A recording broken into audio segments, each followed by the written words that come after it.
Uh, okay. Habari zenu guys, mashabiki zetu wa Kipenzi TV.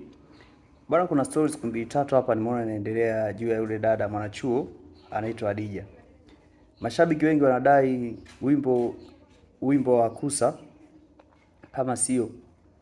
Ule wimbo unaweza kuwa kama unateteleka kidogo au umeingiliwa na uvamizi wa connection ya huyo dada, kwamba connection imekuja kwenye muda ambao kuna wimbo unafanya vizuri YouTube na maeneo tofauti tofauti. Kwa hiyo katika comments za mashabiki wanadai ile connection imetrend kuliko wimbo wa Kusa na Harmonize. So case maana kuna mashabiki wanafuatilia connection, wanalipia mpaka kulipia, ila hawaendi kule YouTube kutazama hivyo. Kwa hiyo nikaona bwana, wimbo wetu ni kwamba so far mashabiki wana support na wanasema na wimbo mkali, kila kitu kikali, ila mazingira ambayo umetolewa kumetokea uvamizi kutoka kwenye connection, kwamba mashabiki hawaendi kufuatilia wimbo, wamekuwa busy na connection ya huyo mwanachuo.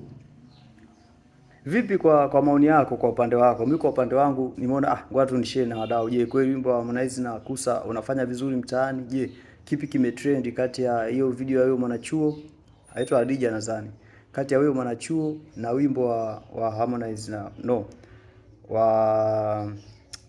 hata tukisema tu Harmonize fresh, lakini wimbo wa Kusa na Harmonize unaitwa kama sio. Video yake ni nzuri, just nimeangalia wamefanya kitu kizuri. Hata kama Kusa alitoa beat kwamba ngoma itakao kuja sio ngoma lazima itrend, kwa sababu kuna Kusa mwenyewe pale ni mtu mzito, kuna Auntie Ezekiel mle Mona kama Vixen kwa Kusa. Harmonize pia akamtumia Kajala. Kwa ngoma ni heavy na inafanya vizuri, hata mtaani tumeiona. Ila je, tunarudi kule kwenye pointi.